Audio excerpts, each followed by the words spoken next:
Babylonia, from Hammurabi to Nebuchadnezzar. Babylonian contributions to modern civilization. The land between the rivers. Hammurabi. His capital, the Kassite domination. The Amarna letters. The Assyrian conquest. Nebuchadnezzar. Babylon in the days of its glory. Civilization, like life, is a perpetual struggle with death. And as life maintains itself only by abandoning the old and recasting itself in younger and fresher forms, so civilization achieves a precarious survival by changing its habitat or its blood. It moved from Ur to Babylon in Judea, from Babylon to Nineveh, from these to Persepolis, Sardis, and Miletus, and from these, Egypt and Crete, to Greece and Rome. No one looking at the site of ancient Babylon today would suspect that these hot and dreary wastes along the Euphrates were once the rich and powerful capital of a civilization that almost created astronomy, added richly to the progress of medicine, established the science of language, prepared the first great codes of law, taught the Greeks the rudiments of mathematics, physics, and philosophy, gave the Jews the mythology which they gave to the world, and passed on to the Arabs part of that scientific and architectural lore with which they aroused the dormant soul of medieval Europe. Standing before the silent Tigris and Euphrates, one finds it hard to believe that they are the same rivers that watered Sumeria and Akkad, and nourished the, perhaps apocryphal, hanging gardens of Babylon. In some ways, they are not the same rivers, not only because, quote, one never steps twice into the same stream, but because these old rivers have long since remade their beds along new courses and, quote, mow with their scythes of whiteness other shores. As in Egypt, the Nile, so here the Tigris and the Euphrates provided for thousands of miles an avenue of commerce and, in their southern reaches, springtime inundations that helped the peasant to fertilize his soil. For rain comes to Babylonia only in the winter months. From May to November it comes not at all, and the earth, but for the overflow of the rivers, would be as arid as northern Mesopotamia was then and is today. Through the abundance of the rivers and the toil of many generations of men, Babylonia became the Eden of Semitic legend, the garden and granary of Western Asia. The Euphrates is one of the 4 rivers which, according to Genesis, flowed through paradise. Historically and ethnically, Babylonia was a product of the union of the Akkadians and the Sumerians. Their mating generated the Babylonian type, in which the Akkadian Semitic strain proved dominant. Their warfare ended in the triumph of Akkad, in the establishment of Babylon as the capital of all Lower Mesopotamia. At the outset of this history stands the powerful figure of Hammurabi, 2123 to 2081 BC, conqueror and lawgiver through a reign of 43 years. Primeval seals and inscriptions transmit him to us partially. A youth full of fire and genius, a very whirlwind in battle, who crushes all rebels, cuts his enemies into pieces, marches over inaccessible mountains, and never loses an engagement. Under him, the petty warring states of the lower valley were forced into unity and peace, and disciplined into order and security by a historic code of laws. The Code of Hammurabi was unearthed at Susa in 1902, beautifully engraved upon a diorite cylinder that had been carried from Babylon to Elam, circa 1100 BC, as a trophy of war. Like that of Moses, this legislation was a gift from heaven, for one side of the cylinder shows the king receiving the laws from Shamash, the sun god himself. The prologue is almost in heaven, when the lofty Anu, king of the Anunnaki and Baal, Lord of heaven and earth, he who determines the destiny of the land, committed the rule of all mankind to Marduk.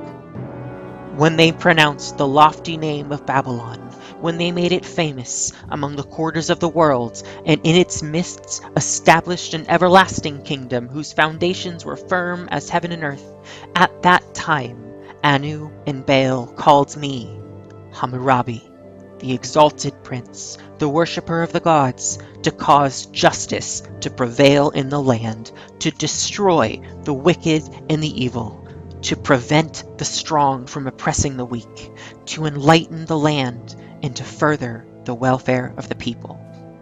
Hammurabi, the governor named by Baal, am I, who brought about plenty and abundance, who made everything for Nippur and Durlu complete, who gave life to the city of Uruk, who supplied water in abundance to its inhabitants, who made the city of Borsippa beautiful, who stored up grain for the mighty Urash, who helped his people in time of need, who establishes in security their property in Babylon, the governor of the people, the servant, whose deeds are pleasing to Anunnit. The words here arbitrarily underlined have a modern ring. One would not readily attribute them to an Oriental despot 2100 BC, or suspect that the laws that they introduced were based upon Sumerian prototypes now 6,000 years old. This ancient origin combined with Babylonian circumstance to give the code a composite and heterogeneous character. It begins with compliments to the gods, but takes no further notice of them in its astonishingly secular legislation. It mingles the most enlightened laws with the most barbarous punishments, and sets the primitive lex talionis and trial by ordeal alongside elaborate judicial procedures and a discriminating attempt to limit marital tyranny. All in all, these 285 laws, arranged almost scientifically under the headings of personal property, real estate, trade and business, the family, injuries, and labor, form a code more advanced and civilized than that of Assyria 1,000 and more years later, and in many respects, as good as that of a modern European state. The Mosaic Code apparently borrows from it, or derives with it from a common original. The habit of stamping a legal contract with an official seal goes back to Hammurabi. There are a few words finer in the history of law than those with which the great Babylonian brings his legislation to a close. The righteous laws which Hammurabi, the wise king, established, and by which he gave the land stable support and pure government.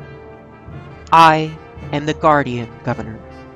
In my bosom I carried the people of the land of Sumer and Akkad. In my wisdom I restrained them, that the strong might not oppress the weak, in that they should give justice to the orphan and the widow. Let any oppressed man who has a cause come before my image as King of righteousness. Let him read the inscription on my monument. Let him give heed to my weighty words. And may my monument enlighten him as to his cause, and may he understand his case.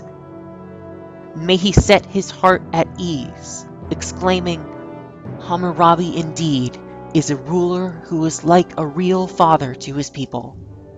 He has established prosperity for his people for all time and given a pure government to the land. In the days that are yet to come, for all future time, may the king who is in the land observe the words of righteousness which I have written upon my monument.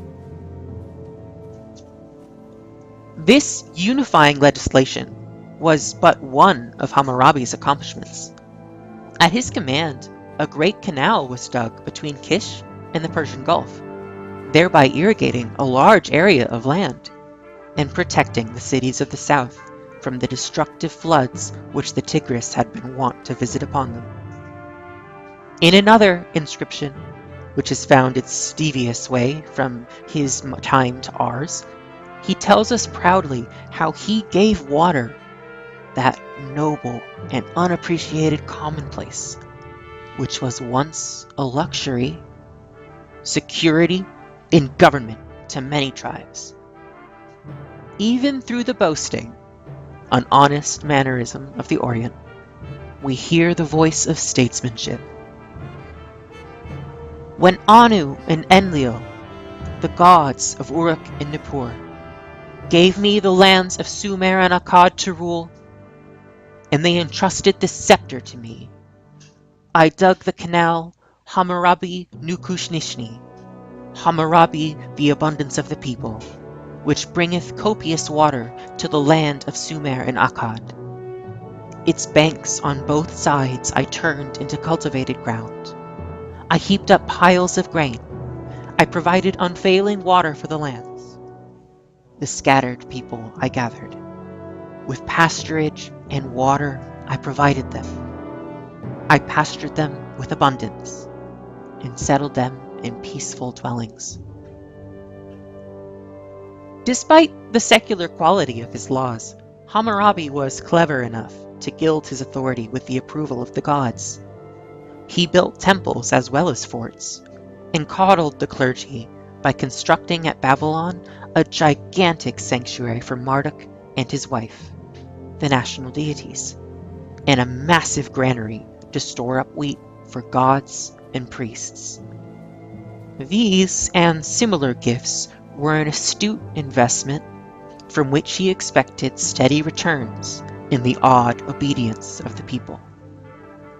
From their taxes, he financed the forces of law and order, and had enough left to beautify his capital.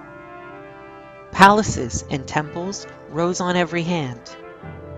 A bridge spanned the Euphrates to let the city spread itself along both banks. Ships manned with 90 men piled up and down the river.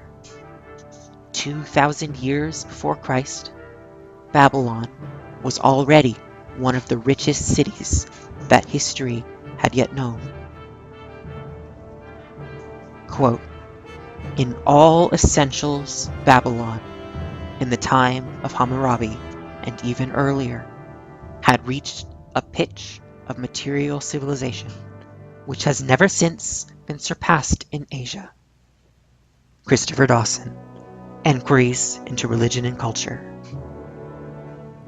Perhaps we should accept the ages of Xerxes I in Persia, Ming Wang in China, and Akbar in India.